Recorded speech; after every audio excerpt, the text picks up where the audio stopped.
Welcome back. This is part 2 of my second video. Over the past 40 years, America has done a lot to equalize opportunities for all its citizens and for new immigrants.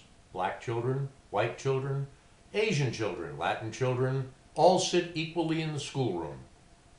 All of them have the same opportunity, the same books, the same teachers, the same opportunity to learn.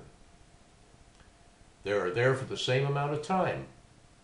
When some do not take that opportunity in the greatest country in the world, but continually blame the system that they are being discriminated against, seems to be utter BS. There is no doubt that some children will learn more or faster. That's human nature.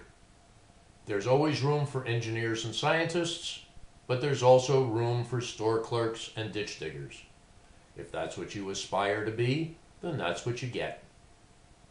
The government is not there to legislate and pay a ditch digger the same salary as a doctor. Lastly, I am the most upset with the continuing racism in this country. I define racism in a different way. Every time someone says African American, or Mexican American, or Asian American, or Italian American, it boils my blood. It automatically places that person in a select group, and you can't join their group. Sounds very much like segregation to me. Putting some other title in front of American is racist. Once you show up and pledge allegiance to our flag and our Constitution, you are American. If you are here illegally, you are illegal. If you violate a law, it's illegal, and you can be subject to whatever penalty is assigned by that law. If you're caught speeding, that's illegal, and you're subject to whatever penalty is written by that law. And if an American did that in Mexico, they would be immediately taken to jail.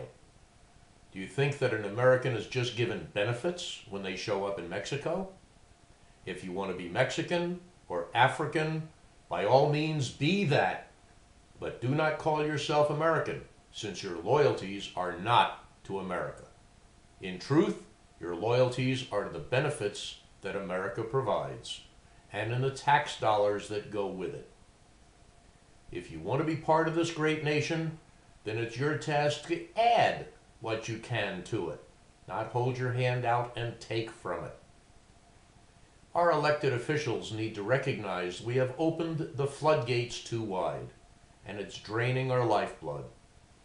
The tale of the straw that broke the camel's back comes to mind. I haven't heard one word from Jesse Jackson or Al Sharpton denouncing the obvious racist and anti-Semitic comments by Jimmy Carter and Bill Cosby. I do recall, however, Al Sharpton almost bringing this country to riots over some fairly innocuous joke made by a radio talk show host. In closing, as I have said before, I only ask you to think. Forget party affiliations. Become pragmatic realists. Look for the truth. It's right there for you to see. Don't believe what you're told. Believe what you observe. If it walks like a duck and quacks, there's a good chance it's a duck, not a rose. No matter how many times a politician tells you it's a rose, it's still quacking. Thanks for listening.